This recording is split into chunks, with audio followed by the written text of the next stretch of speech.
Love कुश मंच के साथ साथ भूमिगत जेपी सेनानियों के भी लोग यहाँ दिखे और यहाँ इन्होंने सरकार से मांग कर रहे थे मंच से कि जेपी सेनानियों भूमिगत जेपी सेनानियों को पेंशन दिया जाए, विधवा पेंशन को बढ़ाया जाए, साथ ही जब तक लोग बेरोजगार हैं, युवा लोग बेरोजगार हैं, उसे बेरोजगारी भत्ता दिया जाए।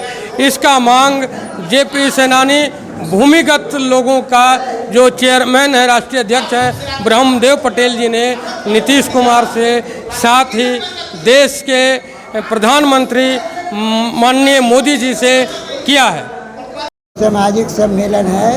हमारे समाज में क्या जड़ता है, क्या मतभेद है, उसको आपस में हल करना है। दो मुद्दे हैं। एक, नीतीश कुमार से मांग है कि जेपी सेनानी जो भूमिगत हों या जेल बंदी हों, सभी को 25,000 रुपया पेंशन दिया जाए।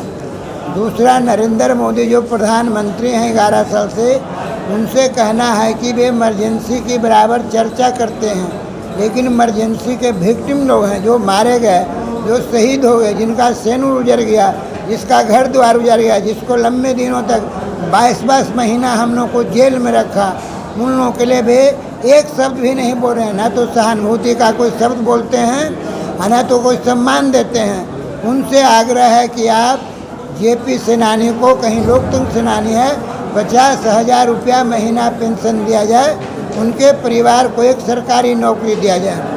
यहाँ तक अभी तो मिल रहा है, कितना मिल रहा है? अभी जी सेंटर से 0 पर डायल है। नरेंद्र मोदी 1 पैसा नहीं दे रहा है। हर कुछ घर अपना कमाई से चल रहा, थोड़े पेंशन से घर चलता है। और बिहार सरकार से मिल रहा है या नहीं? बिहार सरकार ने 3 हिस्सा कर दिया। एक भूमिगत कर दिया, एक 6 महीना से नीचे कर दिया, एक 6 महीना से ऊपर किया। तो 6 महीना के ऊपर वाले को 15,000 मिल रहा है, 6 महीना से नीचे वाले को 7,000 मिल रहा है, और भूमिगत को अभी तक कुछ मिला नहीं है, ताम्रपत्र मिलने वाला है।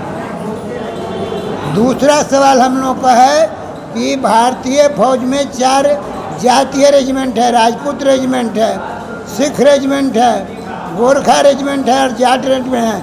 हम पिछले साल 2003 में जब यहाँ महामहिम आए थे, कमाल साहब उनसे मिले थे और कहे थे कि 4 रेजिमेंट ख़त्म कर दो और नहीं तो लव कुश रेजिमेंट बनाओ। कोई एक आदमी अपना बाल बच्चे की नौकरी के लिए नीतीश कुमार के यहाँ या लालू यादव के यहाँ या रामविलास देवगन 3 नेता यहाँ थे, पूरा जूता घिसता था, नौकरी नहीं मिलता। हम लोग जो लड़ाई लड़ रहे हैं, अगर भारतीय फौज में लव कुश रेजिमेंट हो जाता है तो एक रेजिमेंट में 1 लाख लोगों की नौकरी मिलेगी। अब सोचिए कितना बड़ी लड़ाई है। बेरोजगारों को काम दो या बेरोजगारी भत्ता दो, महंगाई पर रोक लगाओ, भ्रष्टाचार जो ब्लॉक से लेकर दिल्ली सचिवालय तक अकंठ डूबा हुआ है, उस पर आप ब्रेक लगाए। नीतीश कुमार हो या नरेंद्र मोदी हो, ये सर्वे जो करा रहे हैं, सर्वे में सिर्फ घूस ही लिया जा रहा है। सर्वे में घूस बंद किया जाए, शराबबंदी पूरे देश में लागू हो। जहाँ तक चुनाव का मामला है, 15 साल के लड़के लड़कियों को वोट देने का अधिकार दिया जाए और चुनाव का पूरा खर्च चुनाव आयोग वहन करे। शिक्षा में आमूल परिवर्तन हो। अभी तक जो शिक्षा है वह ब्रिटिश एम्पायर का दिया हुआ है। हम लोग की मांग है कि शिक्षा में परिवर्तन हो और रोजगारमुखी शिक्षा हो।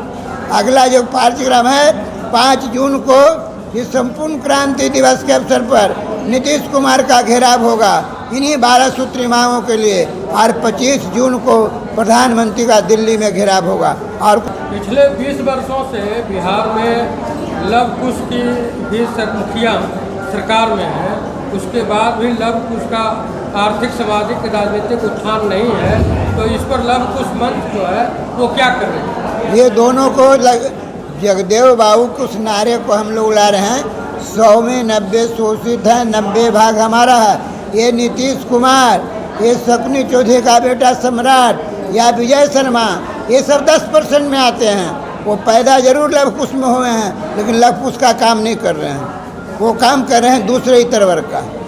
लव कुश का काम नहीं कर रहे तो लव कुश मंच। हाँ, तो हो गया आपका जवाब। उनसे प्रश्न क्यों नहीं पूछ रही है? पूछ रही है, उनसे लड़ रही है। सवाल ही नहीं पूछा, लड़ाई भी हो रहा है, लगातार लड़ाई हो रहा है।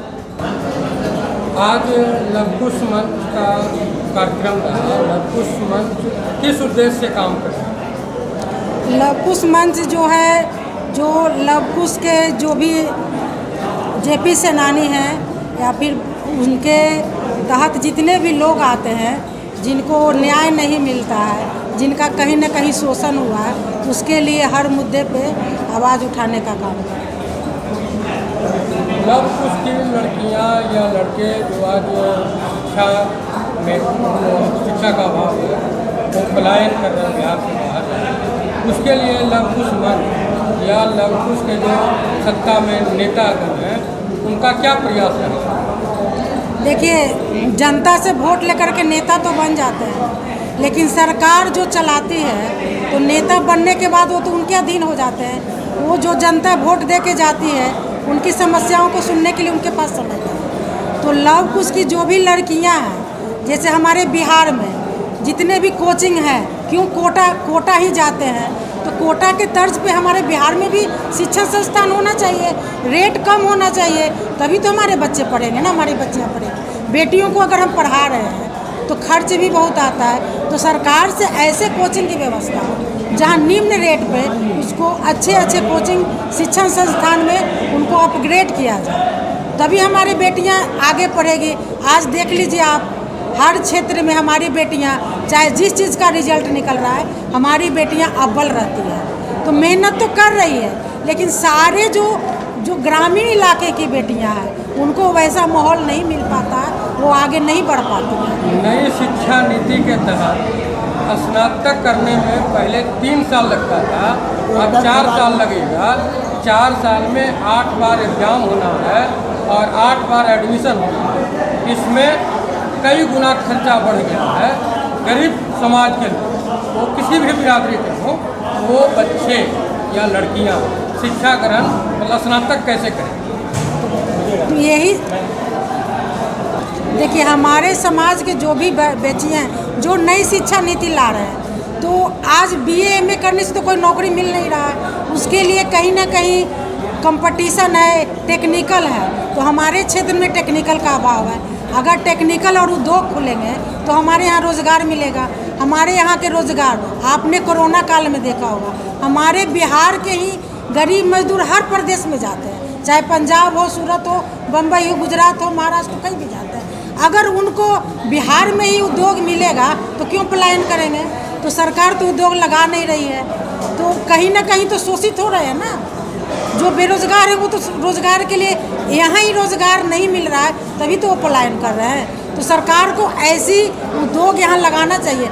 ऐसा नहीं है कि हमारे खदान की कमी, हमारे भूमि के अंदर बहुत सारे खदान हैं, लेकिन उसको यहाँ उद्योग लगा नहीं रही सरकार, चाहे जो भी सरकार है। तो उनको ही उद्योग लगाना चाहिए, तभी बिहार के पलायन रुकेगा। और जो भी यहाँ शिक्षा नीति है, टेक्निकल यहाँ जब तक नहीं होगा, लोग टेक्निकल हमारे बेटियों नहीं सीखेंगे, तब तक वो गरीब तबके के लोग आगे नहीं बढ़ पाएंगे। आप अपना परिचय दें। मेरा संजू कुमारी पटेल, सामाजिक कार्यकर्ता। कहाँ से? पटना से। पटना के दरोगा राजपथ में सरदार पटेल भवन, जिसमें आज लवकुश मंच का एक कार्यक्रम का आयोजन किया गया। इस कार्यक्रम में लगभग कुर्सियां खाली दिखी और मंच से कुछ वक्तागण किसी खास जाति पर प्रहार करते दिखे। लवकुश मंच एक तरफ लोगों को जोड़ने की बात करती है, दूसरे तरफ सामाजिक ढांचा को तोड़ने के लिए भी लवकुश के आम लोगों से आह्वान करती है। ये कहाँ तक उचित है, ये कहाँ तक समाज को बनाने की बात है, इसे समझें और ऐसे समाज तोड़ने वाले लोगों से सावधान रहें। धन्यवाद।